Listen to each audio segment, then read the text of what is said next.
नाज़रीन, पाकिस्तान के हर घर के लिए बिजली का बिल दर्द सर बन गया है। घर में कितनी बिजली इस्तेमाल हो रही है और इस मद में कितने पैसों का बिल आ रहा है, शहरी खुद नहीं समझ पा रहे। शहरी अपने बजट आउट होने पर शदीद बरहम है और मुतालबा कर रहे हैं कि एक बिल पर 8-8, 10-10 इक़साम के टैक्स लगाकर अवाम का खून निचोड़ना बंद किया जाए, क्योंकि अब बच्चों के स्कूल की फीसेस और खाने के पैसे भी बिजली के बिलों में अदा हो रहे हैं। जी नाजरीन, इसी सिलसिले में बात करने के लिए सीनियर नायब चेयरमैन कंज्यूमर एसोसिएशन जनाब अब्दुल सलाम दादा भाई साहब ने हमें ज्वाइन कर लिया। अस्सलाम वालेकुम sir, welcome to the show.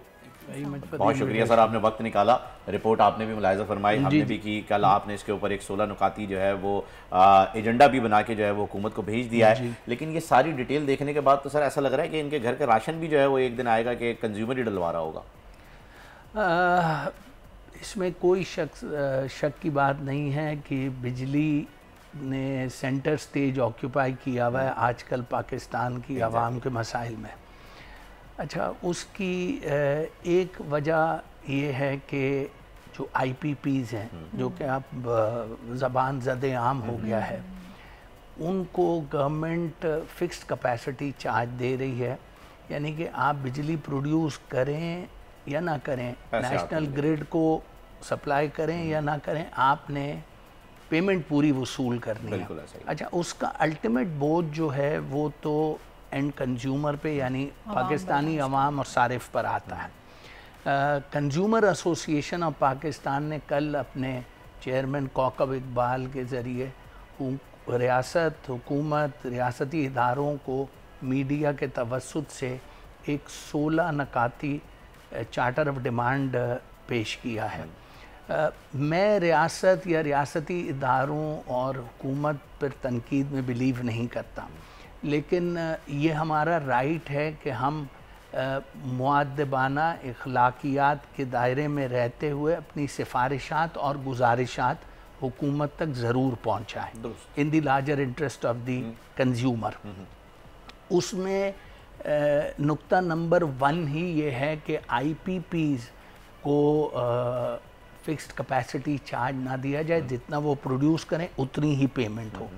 दूसरा नुक्ता ये है कि IPP से कहा जाए कि कम से कम इस गर्मी के सीज़न में, जिसमें कुछ इलाकों में 12 घंटे, कुछ इलाकों में 18 घंटे तक लोड शेडिंग है, लोग 300 से ज़्यादा अमवात हो चुकी है। जी, लोग बधा लें। ये तो 300 अमवात तो रिपोर्टेड है हुजूर, जो अनरिपोर्टेड हैं, जिनका कोई पुरसाने हाल नहीं है, वो तो अननोटिस्ड ही गई हैं। बिल्कुल। नुक्ता नंबर 2 ये है।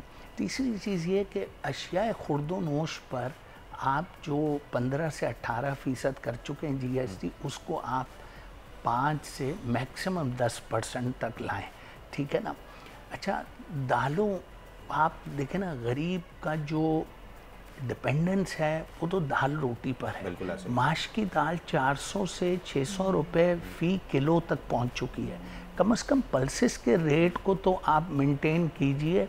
It should not exceed 100 rupees. सब्जी भी नहीं खा सकते हैं, भिंडी 400 रुपए किलो, टमाटर 300 रुपए किलो। जी, अब तो सब्जी भी नहीं खा सकते। जी, सब्जी भी नहीं खा सकते। और अब ये जो महंगाई की लहर आई है, इसने लोगों को खुदकुशी करने पर मजबूर कर दिया। ऐसा ही है। मैं आज एक रिपोर्ट देख रहा था ARY की, जिसमें ये है कि अनमैरिड लोगों की शरह बढ़ती चली जा रही है। और ये कोई मजाक का उनसर नहीं, ये एक बहुत संजीदा टॉपिक है। बात दरअसल ये कि जब एक सिंगल आदमी की लाइवलीहुड पूरी नहीं हो पा रही, तो वो कहाँ से बीवी लाए, कहाँ से वो फैमिली बनाए, कहाँ से वो एक्सटेंड करे। ये सारी चीज़ें हैं जिस पर आपको बहुत अब संजीदगी से न सिर्फ सोचना पड़ेगा, अमल भी करना पड़ेगा। सर, दुनिया में भी ऐसे इकदाम हुए जाते हैं। जापान हमारे पास इसके लिए एक एग्जाम्पल मौजूद है, वहाँ भी ऐसे इश्यूज थे। चाइना ने जो है वो आबादी को बढ़ने से जो है वो रोकने के लिए इकदाम किए, लेकिन जापान में तो हमारे पास खैर चाइना का अपना एक इशू था, लेकिन जापान का तो एग्जैक्ट सेम ही मॉडल था लगभग। जो इस वक्त पाकिस्तान में हालात हैं, उसी तरीके के हालात जापान ने भी फेस किए। पाबंदियाँ लगीं, लोग रुके, फिर उसके बाद इम्प्रूवमेंट होते हुए दिखी। आपको लग रहा है कि ये जो 16 नुकाती एजेंडा आपने इस वक्त बनाया है, चार्टर ऑफ डिमांड, अल्लाह करे कि ये जो है वो कुछ अच्छा रिजल्ट लेकर आ सके, लेकिन इसका कंज्यूमर तक पहुँचते पहुँचते जो दौरानिया है आपके तहत कितना इसको मिनिमम होना चाहिए ताकि ये आगे बढ़ सके चीज़ें? क्योंकि आपने जो टैक्स की बात की अभी कि जी 5 से 10% होना चाहिए जीएसटी, जो कि 15 से 18% हो गया है, ये तो एक बहुत बड़ा अमाउंट टैक्स कलेक्शन के लिए गवर्नमेंट ने ऑलरेडी नोट डाउन किया हुआ है इस साल के बजट के लिए कि जी इतना तो हमने इसी से एक्सेप्ट करना है, निकालना है कि जो आगे लगाना है। तो क्या ये डूएबल है ये चीज़? देखिए, दुनिया में हर काम डूएबल है। Where there is a will there is always a way. सवाल ये पैदा होता है कि करने वाले हल्का इक़्तिदार, अरबाब इक़्तिदार कितना संजीदगी से इसको ले रहे हैं, ठीक है ना। अब मुझे एक बात की बताइए, ये कुछ अरसा पहले की बात है कि रशिया में स्टील मैन्युफैक्चरर्स ने कार्टेल बनाया था। बिल्कुल। वो न सिर्फ हुकूमत को ब्लैकमेल करते थे बल्कि अवाम का खून निचोड़ते थे। व्लादिमीर पुतिन साहब ने वो तमाम कॉन्ट्रैक्ट्स रीनिगोशिएट किए। क्या ये पाकिस्तानी हुकूमत, पाकिस्तानी रियासत या रियासती इदारों के लिए मुमकिन नहीं है कि ये IPPs के कॉन्ट्रैक्ट्स रीनिगोशिएट हो जाए? क्यों ना हो in the larger interest of the nation? आप मुझे बताइए क्यों नहीं हो सकता? हर काम मुमकिन है अगर आप उसकी ठान लीजिए। अगर आपका फोकस ये है कि हमने पाकिस्तानी अवाम को रिलीफ देना है वन वे और दी अदर, तो आप रिलीफ दे देंगे। पॉपुलेशन की देखिए, जहाँ तक आपने जापान और चाइना की मिसाल दी, China has reversed its policies. कुछ प्रोविंसेस में जहाँ सिंगल चाइल्ड पॉलिसी थी वहाँ अब 2 चिल्ड्रन पॉलिसी है। जापान में नौजवान नस्ल ख़त्म हो चुकी है and they are fearing the time जब नौजवान वहाँ ढूंढने से भी नहीं मिलेगा। पाकिस्तान माशाल्लाह is blessed with A youth population of almost 60%। और अगर हम इसका फ़ायदा नहीं उठाते, अगर हमारा मुल्क, हमारी रियासत इसका फ़ायदा नहीं उठाती, तो ये हमारी शूमी किस्मत ही होगी।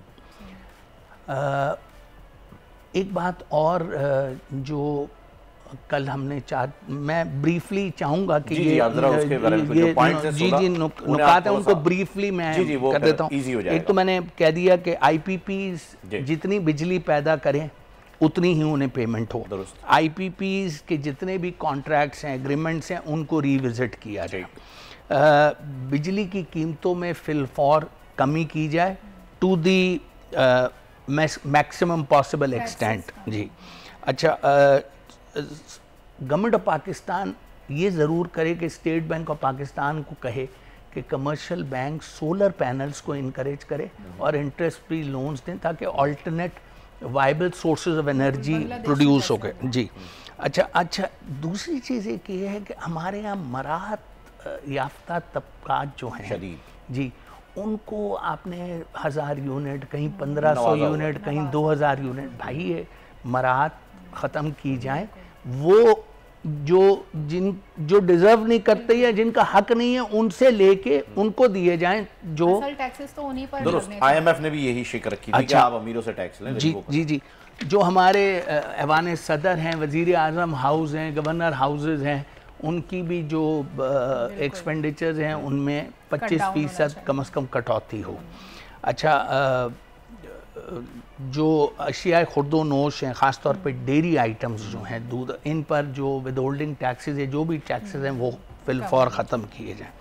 अच्छा, दालों की कीमतें मैंने जैसे पहले अर्ज़ किया should not exceed 100 rupees a kilo, ठीक है ना, ये हमारी डिमांड है। क्योंकि देखिए गरीब आदमी बीफ, मटन, पोल्ट्री, फ़िश तो खा नहीं सकता, उसका इन्हिसार है सब्जियों पर और दालों पर। अगर आप वो भी उसकी आउट ऑफ रीच कर देंगे तो आवाम जाएगी कहाँ पर, ठीक है ना। अच्छा, इसके बाद हमने एक बहुत इम्पॉर्टेंट नुक्ता जो है Karachi electric supply corporation KE की जो मोनोपोली है उसको ख़त्म किया जाए।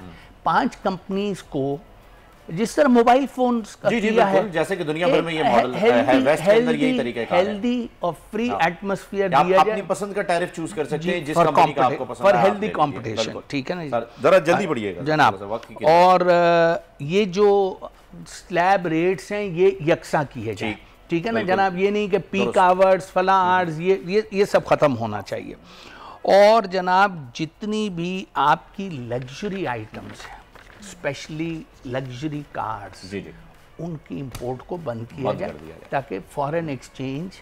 अच्छा, अब इसमें कोई ऐसा नुक्ता नहीं है जो इम्पॉसिबल हो या डूएबल ना हो, ठीक है जनाब, और इट जस्ट रिक्वायर्स थोड़ी सी फोकस, थोड़ी सी अटेंशन और careful planning to implement all these.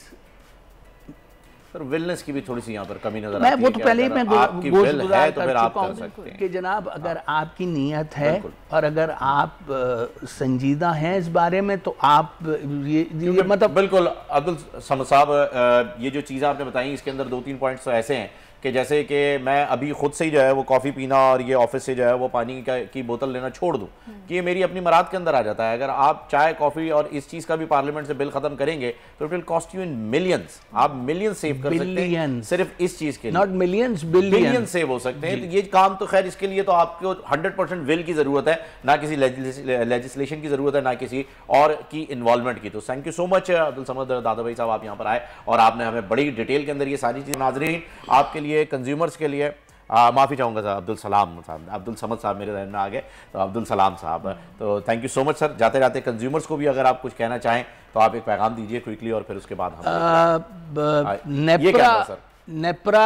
NEPRA का एक नोटिफिकेशन है हालिया, जिसमें नेप्रा ने कराची में अपना दफ्तर कायम किया है।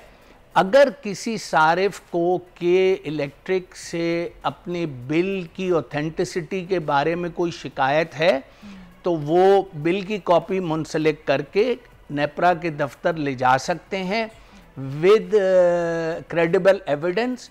और सारिफ को ये बताना बहुत ज़रूरी है कि इलेक्ट्रिक मजाज नहीं है आपकी बिजली काटने का जब तक कि नेप्रा उस कंप्लेंट का फैसला न कर दे। सर एड्रेस भी बता दीजिए ऑफिस का। इनका दफ्तर है अल बलद टावर्स और ये of Tipu Sultan road Bangalore town की तरफ है। अच्छा, ये टीपू सुल्तान रोड के ऑफ साइड पर आता है। Thank you so much sir, thank you so much. बड़ी अच्छी चीज़ जो है वो पता चल गई है। नाजरीन अगर आपको बिल से कोई भी शिकायत है तो आप नेप्रा के ऑफिस फौरन पहुंचिए। सब्सक्राइब करें और बेल दबाएं ताकि कोई खबर रह न जाए।